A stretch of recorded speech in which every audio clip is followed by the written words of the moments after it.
शेख जी, आपका बहुत स्वागत है आज तक पर। क्योंकि महाराष्ट्र में राजस्थान के बाद सबसे ज्यादा 8 केस मिले हैं ओमिक्रॉन के, तो ऐसे में महाराष्ट्र सरकार किस तरह से तैयारी कर रही है? जो 8 केसेस मिले हैं उनको लेकर किस तरह से एहतियाती कदम बढ़ाए जा रहे हैं, इसके बारे में जानकारी दें आप। देखिए, जितने इंटरनेशनल ट्रैवल्स हैं, ये मुंबई एयरपोर्ट जो होता है ये उनका ट्रांजिट हब होता है। किसी भी और स्टेट में जाना हो या सिटीज़ में जाना हो तो मैक्सिमम फ़्लाइट्स यहीं से उन्हें मिलती है। और इसी को ध्यान में रखते हुए जो है मुंबई महानगर पालिका की तरफ से राज्य शासन ने जो है वो कड़े जो है वहाँ पे प्रतिबंध बनाए रखे हुए हैं एयरपोर्ट के ऊपर बेसिकली। और जो हाई रिस्क कंट्री से जो लोग आ रहे हैं उनका टोटल लिस्ट बना के जो है और वो जहाँ रहने वाले वो कंसर्न वार्ड में दिया जा रहा है और वो सही तरीके से क्वारंटीन है नहीं है उनके ऊपर कंटिन्यूसली मॉनिटर की जो है वो प्रोसीडिंग रखी हुई है। और साथ ही साथ जो लोगों के पास अगर क्वारंटीन के लिए जगह नहीं है तो 1000 बेड का जो है वो कोविड सेंटर हमने रखा हुआ है जहाँ पे उनको जो है वो वहाँ पे जाके रह सकते हैं। उसके अलावा जो है वो 20 हमने होटल्स भी कर रखे हैं, जो लोग वहाँ जाके रहना चाहते हैं वहाँ भी रह सकते हैं मिनिमल चार्जेस के ऊपर। अब मैं अगला सवाल आपसे पूछूंगी, क्योंकि 8 मामले महाराष्ट्र से सामने आए हैं, किस तरह से इन लोगों की पहचान हुई? आम लोगों के लिए आप लोग क्या कदम उठा रहे हैं ताकि वो लोग सतर्कता बरतें? और एक आम आदमी जिसको नहीं पता है इस नए वेरिएंट के बारे में, उसको आप लोग कैसे जागरूक करेंगे? ऐसे कौन से लक्षण हो जो अगर किसी भी व्यक्ति में दिखाई देते हैं जिसके बाद तुरंत एहतियातन उसको डॉक्टर से संपर्क करना चाहिए? असम शेख जी।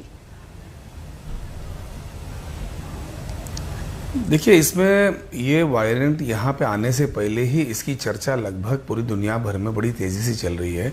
आपके अपने चैनल भी जो है जब पहला केस भी नहीं आया तब से इसके ऊपर जो है बातें कर रहा है। तो जो हाई रिस्क कंट्रीज से जो लोग आ रहे हैं बेसिकली वहीं से ये वेरिएंट आया हुआ है। तो ईच एंड एवरी जो पैसेंजर्स है उसको मॉनिटर में रखा जा रहा है। ईच एंड एवरी पेशेंट के ऊपर 24 आवर्स जो है जो हमारे जो कॉल सेंटर्स बनाए हमने जो हमारे 24 वार्ड के अंदर वो उनको मॉनिटर करते हैं। उनके पास जो मोबाइल नंबर होगा तो उनका लोकेशन भी ट्रैक किया जाता है और अगर सिम्टम्स आते हैं तो एम्बुलेंस से उनको ले जाने की प्रोविजन भी कर रखी है।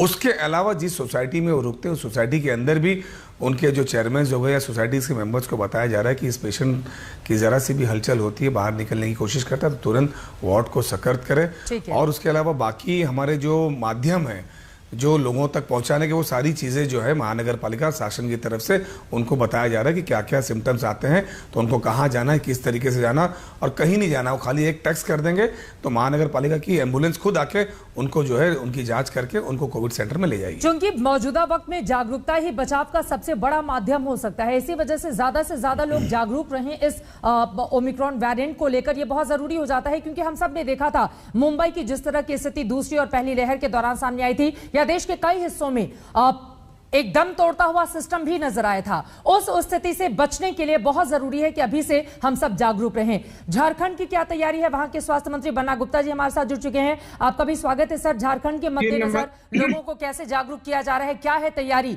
राज्य सरकार की क्या जानकारी देंगे? जी नमस्कार। देखिए, हमारी सरकार पूरी तरीके से, आपने देखा होगा कि पिछले जो सेकेंड वेव था उसमें भी हम लोगों ने बेहतर से बेहतर काम किया है।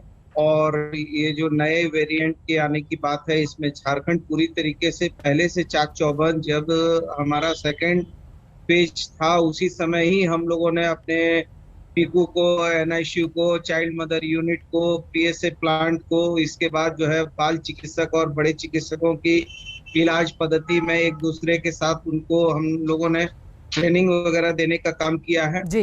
तो निश्चित तौर पर हम अपनी तरीके से बहुत तरीके से हम तैयार हैं और जगह जगह हमने ऑक्सीजन प्लांट और साथ में बेड की संख्या वगैरह सारी चीजों पर बहुत गंभीरता पूर्वक पहल की है, क्योंकि फर्स्ट वेव के बाद सेकेंड वेव ने हम सभी लोगों को, देश के सभी लोगों को आंख खोलने का काम किया है। बिल्कुल।